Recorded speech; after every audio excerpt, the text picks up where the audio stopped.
এরপর আল্লাহ পাক বলছেন ইত্তাবিউ মা উনজিলা ইলাইকুম মির রাব্বিকুম ওয়ালা তাত্তাবিউ মিন দুনিহি আউলিয়া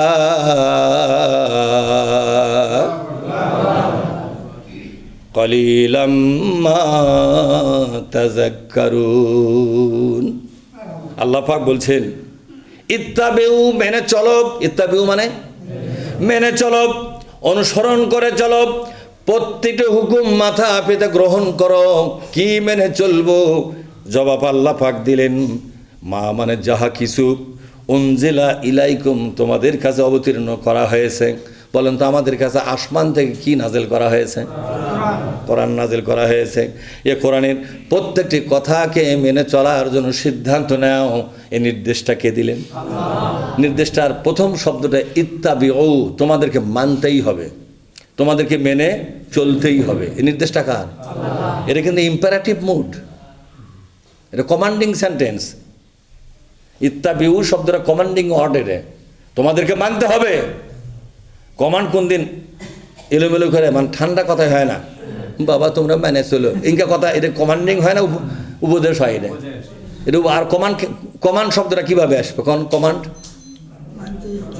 আপনার প্যারেড দেখেছেন, প্যারেড, ওখানে কমান্ড বোঝা যায়, ডানে ঘোরো, এটা কমান্ড না? হ্যাঁ, ইঙ্গার কয় ডান দিকে ঘোরো বাবা, ইঙ্গার কয়। তাহলে কমান্ডিং ওয়ার্ড কাকে বলা হয়? নির্দেশ সূচক যে শব্দ বাক্য, এই জিনিসটা তার একটা এমফেসিস থাকতে হবে। কি থাকতে হবে? যেরকম একটা স্ট্রং ভয়েস থাকতে হবে, একটা কমান্ডিং ভয়েস।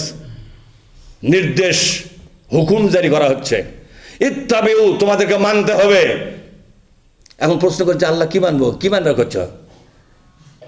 প্রথমে বলছে মানতে হবে। তার সর্বনাশ, কি মানতে হবে? তার কথা আগে নাই, আগে কি বলতেছে? মানতে হবে।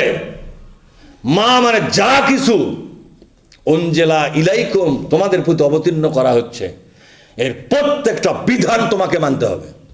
কথাটা কে বলেছেন? এটা কিন্তু আমার ভাষা নাই, ভাষাটা কার?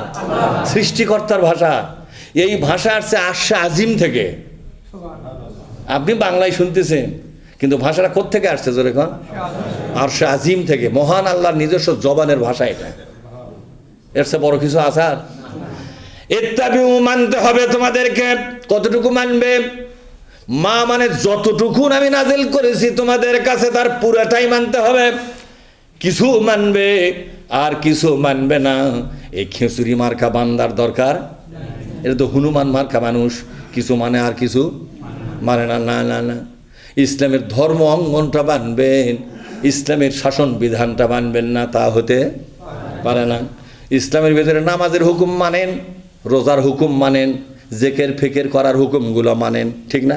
নফল নামাজ পড়ার হুকুমগুলো মানেন, সব কিছু মানেন আল্লাহর বান্দা। কিন্তু এই কোরআনের মধ্যে রাষ্ট্রনীতি, স্বরাষ্ট্রনীতি, যুদ্ধনীতি, বন্দিনীতি, অর্থনীতি, এরপরে জেলখানার নীতি, সারা দেশের প্রতি ইঞ্চি জমিনকে পরিচালনা করার জন্য যে জীবন বিধান আল্লাহ তাআলা নাজিল করেছেন, সেটা যদি না মানেন, শুধু আনুষ্ঠানিক কিছু ইবাদত বন্দেগী করলে আল্লাহ মেনে নেবে না। কার কথা? তাই আল্লাহ পাক বলছেন তোমরা মানে নাও যা কিছু আমি তোমাদেরকে নাজিল করেছি।